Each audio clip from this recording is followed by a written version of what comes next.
রাস্তা দিয়ে যাওয়ার সময় হঠাৎ করে চোখে পড়লো একটি কবরস্থান। কবরস্থানের উপরে গাছপালা এবং কি ঝোপঝাড়ে ভরে গিয়েছিল। মনে হইতেছে যেন কয়েক বছর ধরে কোনো পরিষ্কার করা হয় না। তাই আমার চোখে পড়া মাত্রই আমি এই কাজটি করার জন্য এগিয়ে আসলাম।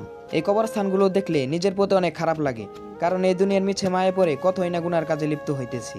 আমরা ভুলেই যাই যে এই দুনিয়াটা শুধুমাত্র একটি পরীক্ষা। এই দুনিয়ার সকল মানুষকেই একদিন না একদিন মৃত্যুর স্বাদ গ্রহণ করতেই হবে।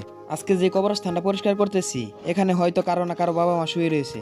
তারা হয়তো কোনো একদিন আল্লাহর ডাকে সাড়া দিয়ে এই দুনিয়ার মায়া ত্যাগ করে চলে গিয়েছেন।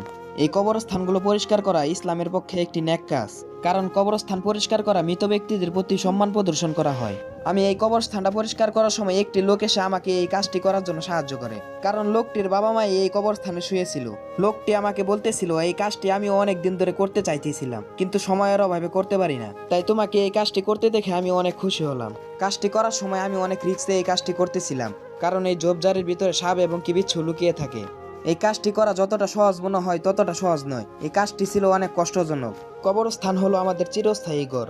তাই কবরস্থানকে ময়লা আবর্জনা কাটা ও ঝোপঝাড় থেকে পরিষ্কার রাখা শুধু সামাজিক দায়িত্ব নয়, বরং এটি মৃতদের জন্য সম্মান প্রদর্শন এবং কি জীবিতদের জন্য আখিরাতের শিক্ষা। তাই আমাদের আশেপাশে কবরস্থানগুলো পরিষ্কার পরিচ্ছন্নতা রাখা অত্যন্ত জরুরি। আমাদের রাসূল সাল্লাল্লাহু আলাইহি সাল্লাম বলেছেন, তোমরা বেশি বেশি কবর জিয়ারত করো, কেননা তা তোমাদেরকে বেশি বেশি আখিরাতের কথা স্মরণ করিয়ে দিবে। এই কাজটির জন্য আপনাদের কাছে সর্বোচ্চ শেয়ার আশা করা যায়, কারণ আপনি একটি শেয়ারের কারণে অনেক মানুষ এই কাজগুলো করার জন্য এগিয়ে আসতে পারে।